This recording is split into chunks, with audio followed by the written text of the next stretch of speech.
Hydraulic fluid is an excellent product to transfer pressure from the brake pedal to the wheel drums because it does not produce bubbles.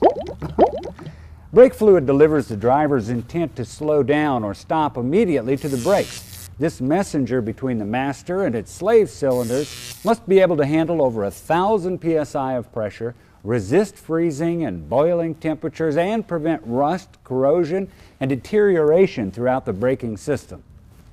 With ABS, the brake fluid's job gets even tougher. The computerized ABS is much more sensitive to changes in hydraulic brake fluid than the rest of the brake system.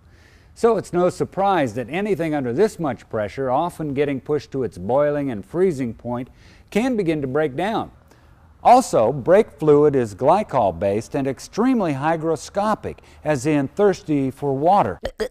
And that means it will absorb moisture from anywhere it can find it. When water is absorbed, the brake fluid is contaminated and ready to retire. With as little as 4% moisture, the brake fluid's wet boiling point can go below the federal DOT-3 limit. Once brake fluid boils, it no longer provides adequate lubrication and corrosion protection.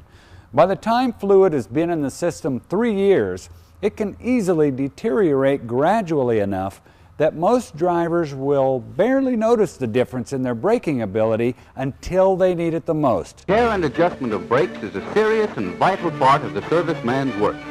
The cast iron, steel, aluminum, and brass components of the brake system are susceptible to rust and corrosion, and many of the pneumatic parts can deteriorate with old brake fluid.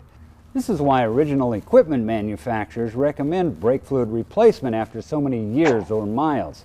We can tell what condition brake fluid is in by testing it for moisture and the lack of corrosion inhibitors. By the color on this test strip, I see that this fluid is due for a change. And speaking of brakes, it's time for mine. I'll see ya.